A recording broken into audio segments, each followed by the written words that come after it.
بسم الله الرحمن الرحيم. السلام عليكم يا جماعة. أنا اسمي Ola El Said. I am the CEO of Sleep Consultants in Michigan, and I'm joining you today via the internet. مش هبقى موجودة معاكم للأسف.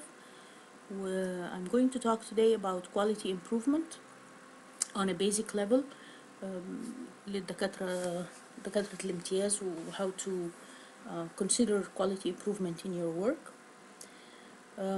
So it's a subject that we have not really studied in medical school, and it's not discussed in a great deal in our healthcare system. What we're going to focus on today is the subject of errors in medicine and quality of healthcare. So quality is defined as a degree in which health services produce the desired health outcome and is consistent with current professional knowledge.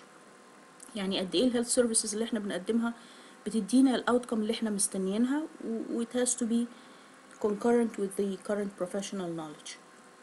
The dimensions of quality, how do we measure if a system of healthcare is producing quality healthcare, is based on six dimensions defined by the Institute of Medicine. Healthcare has to be safe, it has to be effective, يعني بيطلع الريزلت اللي احنا طالبينها منه. Patient centered, focused on the patient rather than the hospital or the physician or the community. It has to be patient centered. It has to be timely, not too early, not too late. It has to be efficient, not a lot of waste. And it has to be equitable, so everyone who needs healthcare will receive healthcare regardless of their social status in the community. When we talk about quality, let me go back to this slide. When we talk about quality, it's something that touches everyone's lives. So I'm not with you today, but if I was to ask you how many of you have had or know someone who has had a close encounter with errors in medicine. لو سألنا السؤال ده أنا متأكدة إن at least 70-80% من اللي قاعدين رفعوا ايديهم.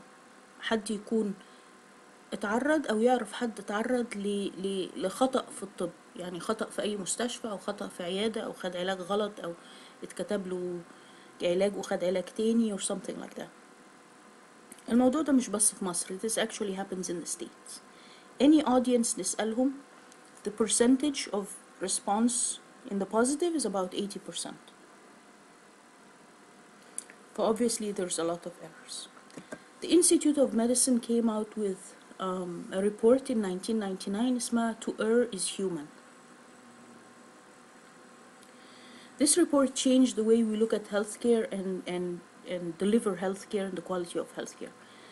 What this report showed is about 40 to 100,000 deaths per year result from medical errors. These are more deaths than from breast cancer or AIDS. حوالي 2% من كل hospital admissions will experience some sort of adverse drug event. And this results in either an increased length of stay and additional cost, about $5,000. So they found that death from medical errors was actually more than death from airline travel. The amount of deaths that were resulting in 1 year were equal to a daily fatal plane crash. And this is obviously extremely unacceptable.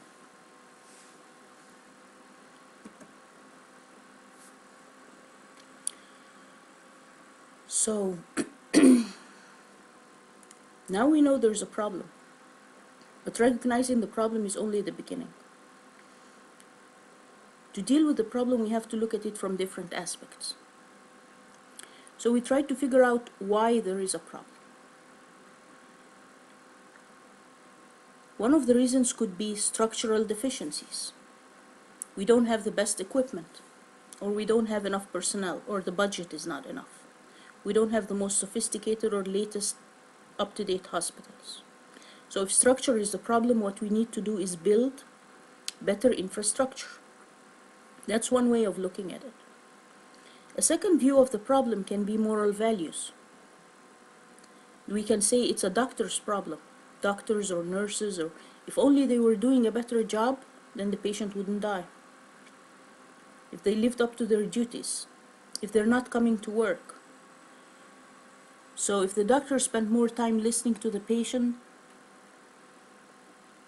then maybe we wouldn't have as many mistakes.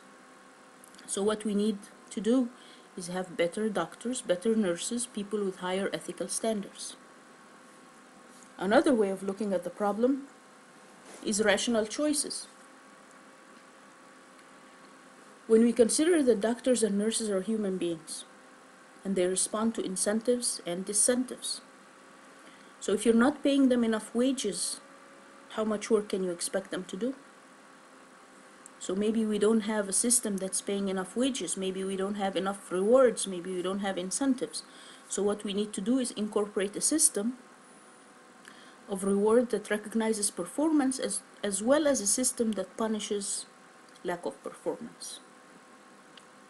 A fourth way of looking at the problem is psychological or cognitive problems.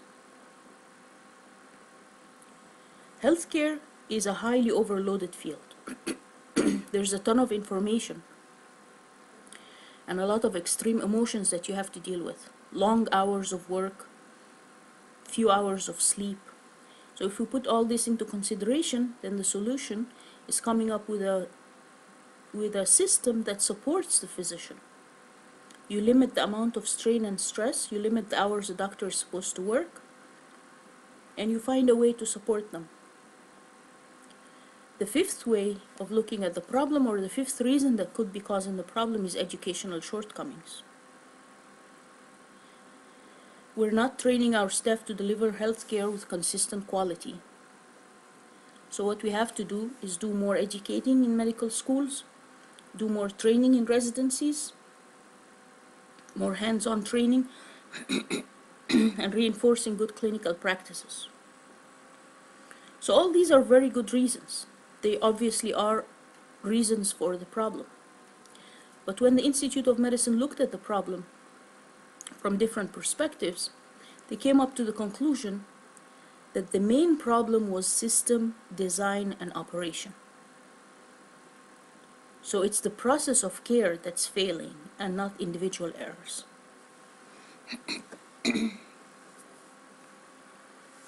So where do we go from here? How do we improve?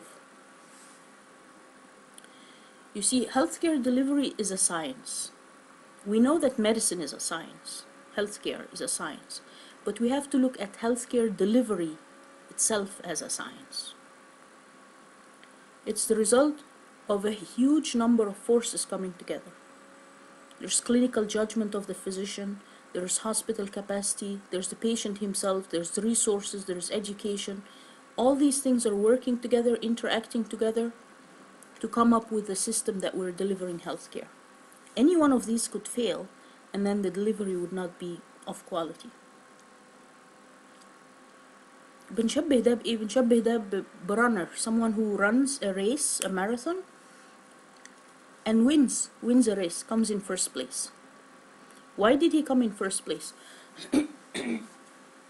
Is it because he ran really, really fast in this race? Actually, that's one part of it, but that's not the whole reason.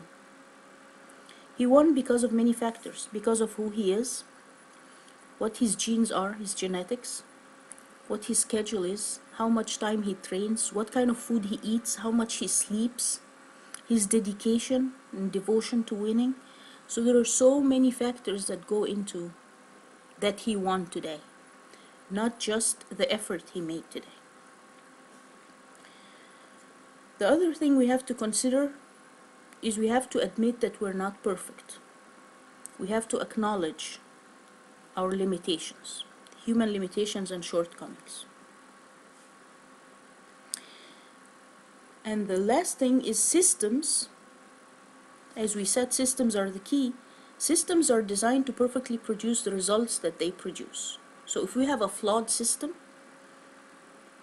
then the system will produce the results that it's producing. Right now, if we have a certain number of problems happening when people are admitted, this is because our system is designed to produce these results. The idea is not to design a system where it's possible to deliver error-free care, but the idea is to design a system where it's impossible to allow an error to occur. أحكي لكم قصة صغيرة كده. The Japanese have really excelled and pioneered in quality assurance. They are currently the best. So there's a story of an auto company in the United States that needed to order parts from Japan. So they made a call. They were ordering on the phone. They made a call. They needed 1,000 pieces to be delivered. So they said, we need 1,000 pieces of this piece of equipment, and there can only be 2 out of all these 1,000 that don't fit. So the guy in Japan who picked up the phone said, okay, let me see if I understand this correctly. You want only 2 that don't work? He said, yes, only 2. He said, okay. So the order came in, and they opened all the boxes, and there was 998 pieces. And then in a small box there were 2 pieces with a note that said, these are the 2 that do not fit. Do you get it? يعني السيستم اللي هم ديزاين زي ما هم طلبوا زي ما هم وجدوا. لو هو كان قال للراجل عايزين 1000 قطعة، كان طبعا اليابانيين هيوصلوا 1000 قطعة كلهم بيشتغلوا. هو حب يقول له مش عايز غير 2 في ال1000 بس، يعني المارجن اوف ايرور يكون 2 في ال1000 بس. راح بعت له 2 في ال1000 ما بيشتغلوش. This is just an example to say what we design is what we get. Another example في التخدير. There used to be a lot of deaths in surgery due to anesthesia. One of the common problems when the Institute of Medicine looked at them, one of the common problems was gas connectors. They used to connect the wrong gas to the wrong outlet. يعني the gas tank الأكسجين والنيتروس أوكسيد يركبوا واحد مكان التاني. So simply they fixed this very simply by changing the connectors. بقى الجاز اللي جاي من التانك ما يركبش غير مكان ما الأكسجين يدخل. يعني الأكسجين يدخل مكان الأكسجين بس، والنيتروس يدخل مكان النيتروس بس. واحد بقى كبير، واحد بقى صغير، واحد بقى مربع، واحد بقى مدور. Something like that. And that's how they fixed it. They don't fit anymore.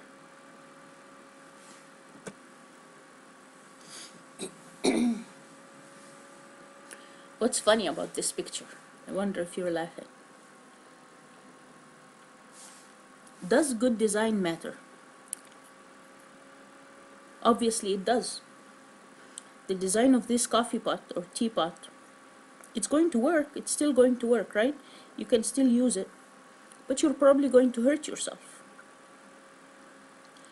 So imagine what the most common type of error is. The most common type of error is medication error. And that's understandable, right? Because medications go through so many different steps. Yani to give someone the right medication, you have to give the right patient the right medication. So it has to be the right patient, the right medication, the right dose, the right route, IV ولا IM ولا oral, at the right time. فعندك يعني 5 6 7 3 4 رايتات في الموضوع. There's a lot of rights, and any one of them can go wrong. So medication errors are currently the most common type of error. What we have to do، وليه بتحصل؟ لأن كل واحد متأكد إن هي مش هتحصل معاه هو. So what we have to do is think about our healthcare system and initiate strategies that find the errors and prevent them from happening. I will give you another example. When a doctor goes to put a pulmonary catheter, a pulmonary artery catheter, if the catheter is placed too far in the neck, more than 60 centimeters, there is a risk of rupture in the pulmonary artery. We know that. But we depend on physician's expertise, that the physician is not going to go beyond 60 centimeters. But why do we depend on physician expertise? Why can't we manufacture a catheter that has a hub that prevents it from going beyond 60 centimeters? If we do that, then we're not depending on the physician. We're not playing sort of Russian roulette with the patient. Is this one going to rupture, or is this not the one that's going to rupture? Of course, we haven't done that yet because we believe it will not happen to us. So am I making a big deal out of it, or does this happen? Medical errors happen. Fatal medical errors happen to the best of us. This is Josie King. Josie was 2 years old and she died at one of the world's best hospitals, Johns Hopkins.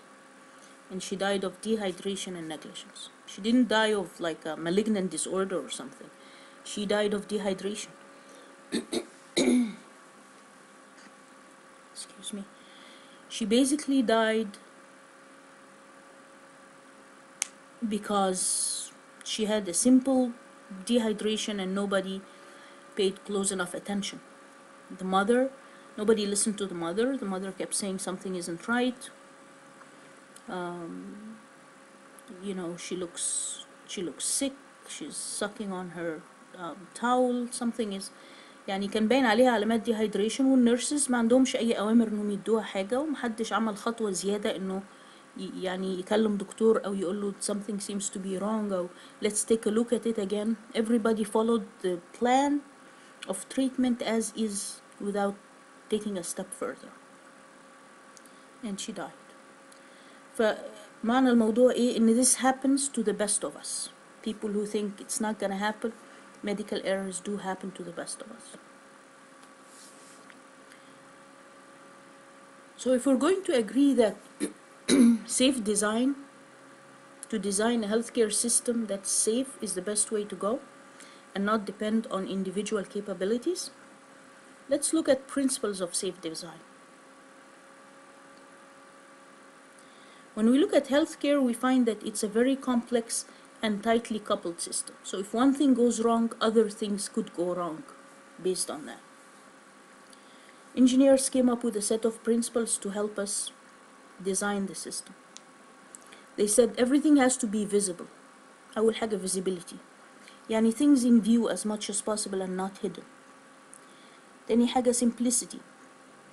Simplify things, eliminate unnecessary steps, create checklists 1 2 3 4. كل واحد يفولو checklists يبقى سهل. Affordance is another principle. Affordance means having indicators, easy indicators. يعني مثلا if you approach a door, a glass door, and it doesn't have any handles, you don't know if you're going to push it or pull it.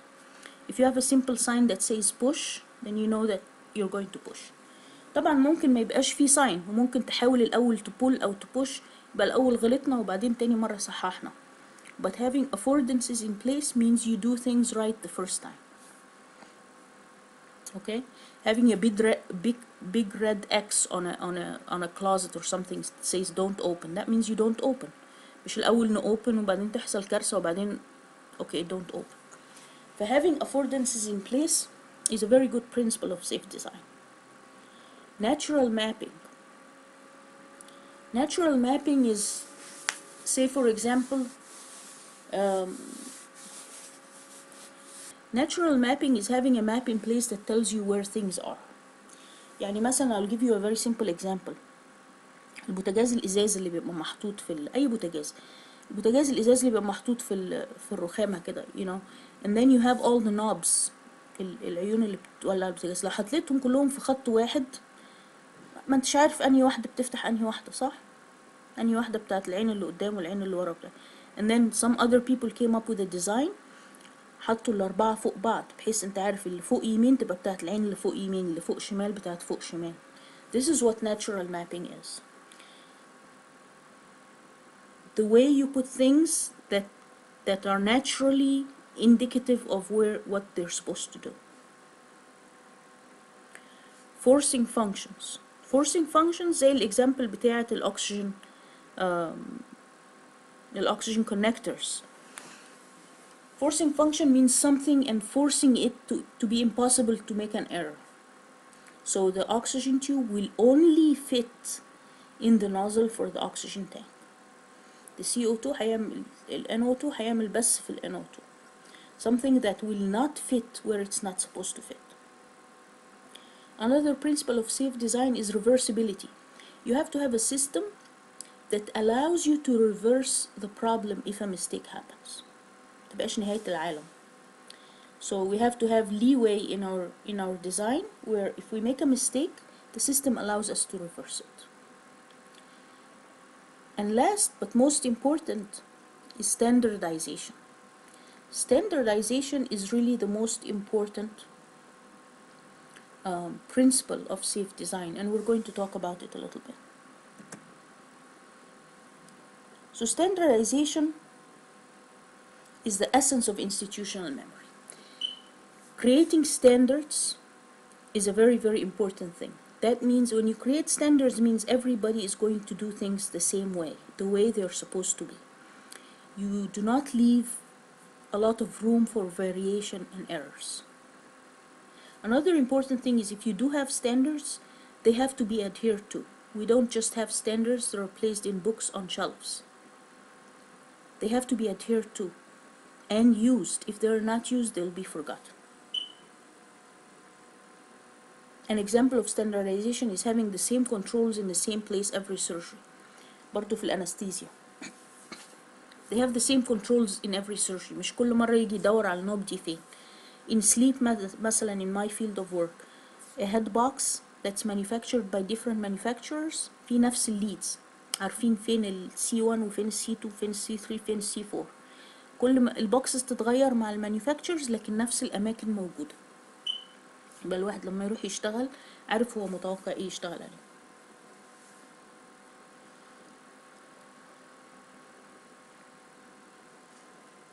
Why we do standardization?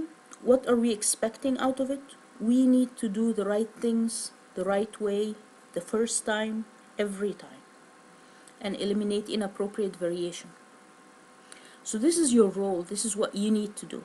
Every day you come to work, everything that you do in your work, you have to think, I need to do the right thing. Am I doing the right thing? هو ده اللي المفروض ابقى بعمله دلوقتي ولا المفروض اعمل حاجة تانية؟ So you do the right thing, and you make sure you're doing it the right way. The first time, من أول مرة, and every time, and eliminate inappropriate variation, and document continuous improvement. Keeping with the example of anesthesia we're talking about. Anesthesia used to be a big problem, as we said, and a lot of people used to die. So what did they do to improve that? أول حاجة, they acknowledged that there is a problem, and they faced it. They established an anesthesia error foundation just to look into errors and investigate, figure out why it happened and how to prevent it. تالت حاجة, they brought everyone into the act. كل اللي بيشتغلوا والدكاترة والmanufacturers, they improved communication, they invested in research and new technology, constant monitoring دلوقتي قدامهم بتقول لهم لو أي حاجة اتغيرت. But most importantly, what they did is the manufacturers and trainers got together to simplify and standardize the process and the equipment. عملوا لهم standardization.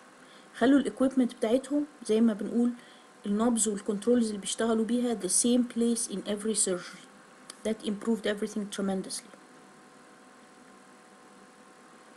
When we talk about using technology to eliminate medication errors, I don't know if you've already visited the hospital or you're going to visit, but I think you'll find that here at the Children's Cancer Hospital, they've used a lot of technology to absolutely eliminate medication errors in clinical pharmacy. So the next thing after standardization is you simplify and you create checklists.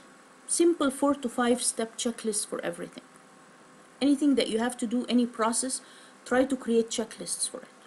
And when you create checklists, you try to standardize it, and then you try to revisit. Every time you do the job, you revisit the checklist and you wonder, do I need to eliminate this step? Do I need to add an additional step?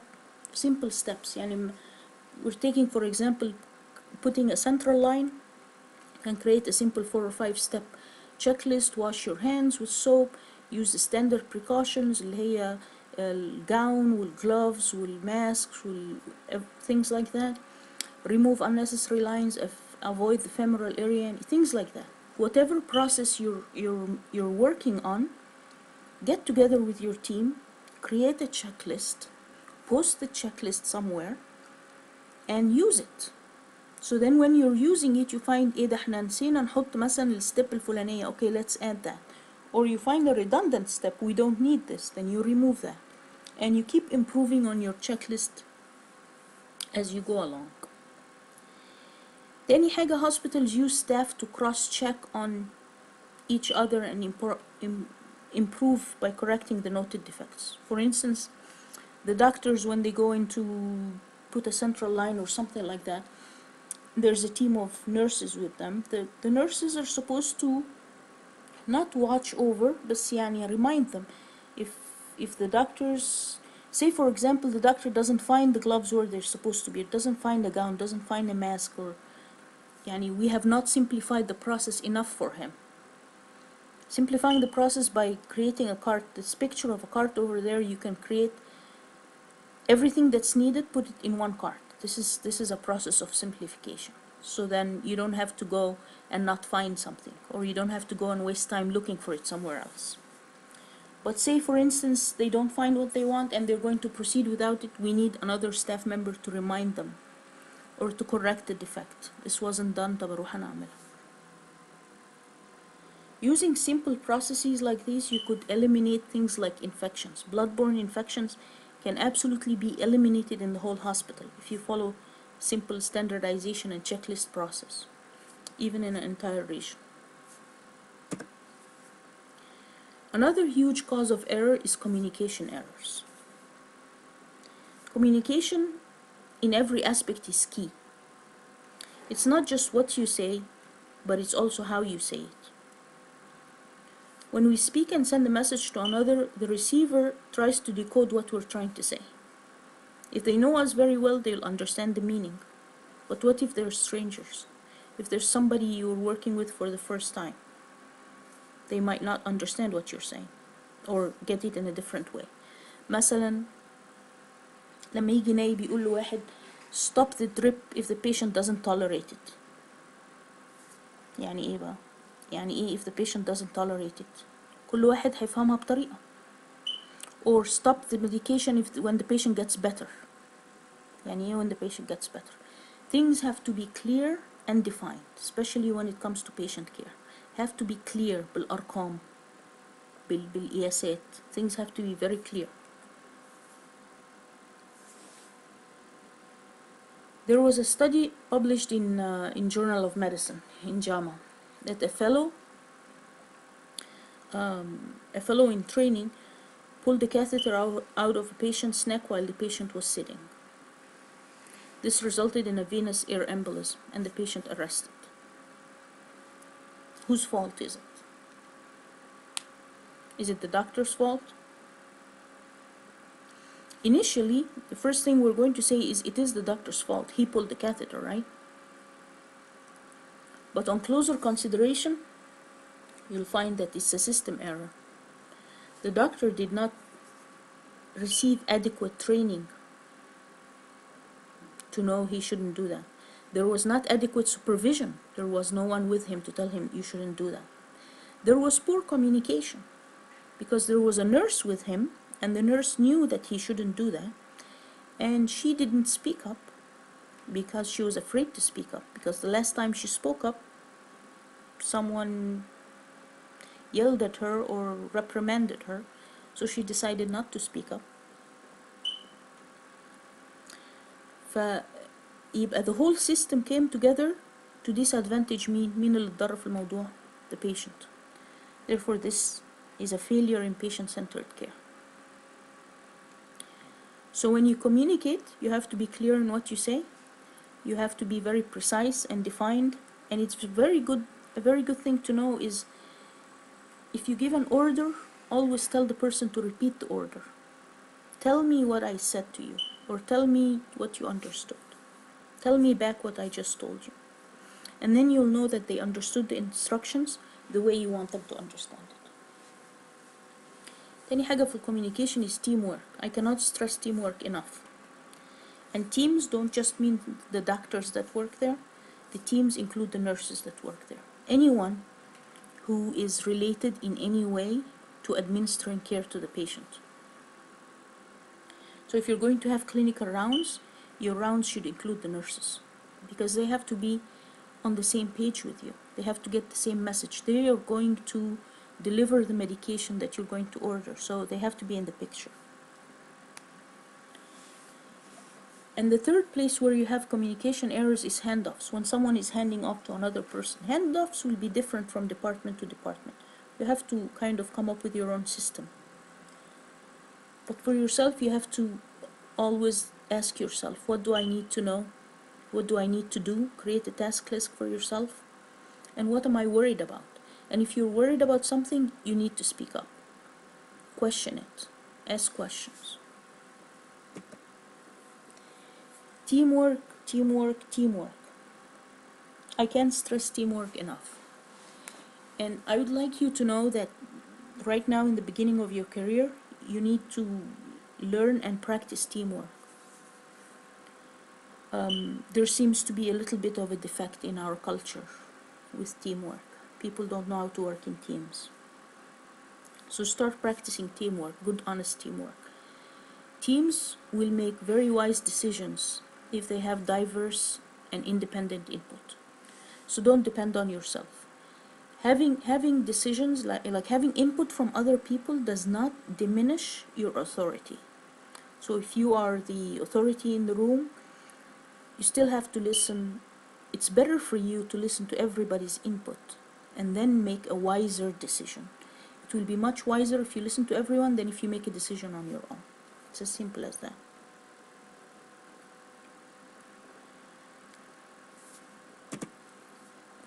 Continuous quality improvement. It's a challenge. To continuously improve, we have to ask ourselves 3 questions. Are we doing the right things? Are we doing things right? And how can we be sure that we do the things right the first time and every time? أسئلة سهلة. Am I doing the right thing? اللي أنا بعمله دلوقتي ده هو اللي المفروض أكون بعمله. يعني أنا بعالج المريض ده بالطريقة دي، هي دي المفروض استعملها ولا في طريقة تانية؟ بعمل له تحليل، هو ده التحليل اللي المفروض أعمله ولا في تحليل تاني؟ So I'm doing the right thing. والحاجة بقى اللي أنا بعملها دي بعملها صح. I'm doing it right. أوكي، قررت إن هو ده فعلا التحليل اللي أنا المفروض أعمله. طيب this is the right way to do it ولا this is the wrong way؟ العملية الجراحية دي اللي أنا بعملها له، هي دي اللي اخترتها أعملها له، هي دي الصح. بعملها صح ولا في طريقة أحسن من كده؟ وأهم حاجة إزاي يبقى عندي سيستم يأكد لي إن أنا أعمل الحاجة صح من أول مرة، اللي هي زي ما قلنا قبل كده إيه، نخلي السيستم بتاعنا فيه affordances ومابينج و things that simplify it so we know that we're doing it right the first time, and then لو عندنا standardization يبقى هنعملها right every time. كويس؟ Another thing we have to do for quality improvement is we have to have a culture that is non-punitive. We have to allow people to speak up. لو كل واحد خاف speak up, then we will never improve. So we have to have a non-punitive approach for everything we do. Learn to speak up if there's something wrong or if you think something might be wrong.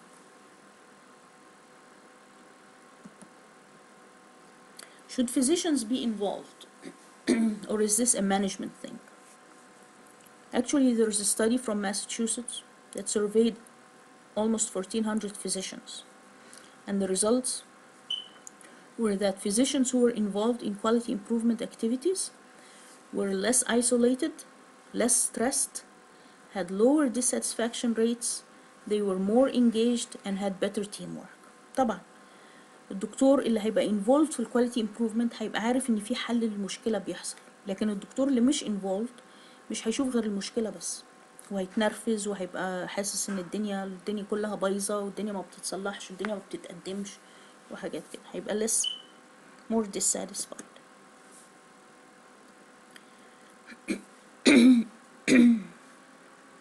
Excuse me. What's wrong with this picture? طبعا حدث ولا حرج يعني. احنا ممكن نتكلم على البيكتشر دي ساعة. I'm not putting this as an example of healthcare in our country, but this is one aspect of it. This is a hospital. This is a government hospital. And you can tell يا عيني الدكتور واقف في النص. What can we say about this picture? That the system is not working. There is no system here.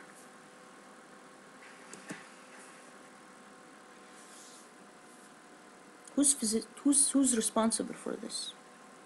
من ناحية أنا عمالة أتكلم على السيستم. I keep saying good system design and everything, بس good system design doesn't mean إن مفيش accountability.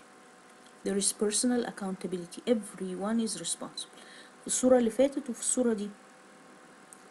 Everyone who goes by here is responsible. من أول المريض لحد الدكتور لحد المدير لحد النيرس طبعا. Can this be avoided, do you think? بلاش.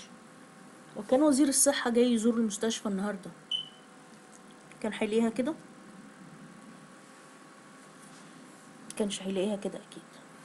بس نسيبنا من وزير الصحة، احنا مش عايزين نشتغل عشان حد بيراقب علينا. احنا عايزين نشتغل، عايزين الناس تشتغل because it's the right thing to do. So this could simply have been avoided. ازاي؟ أول حد يعدي عليها كده يعرف المكان ده بيترمي فيه ورق كتير، فالمكان ده محتاج حاجة تستوعب الورق ده كله. نجيب حاجة كبيرة تستوعب التراش اللي طالع ده كله. حد هيقولي مفيش budget. ممكن ما يبقاش فيه budget. But you don't need a budget. الكراتين اللي هناك دي ممكن تتعمل منها كرتونة كبيرة. يعني you can design your own system without waiting for external input. Use what you have to design a system that works for you.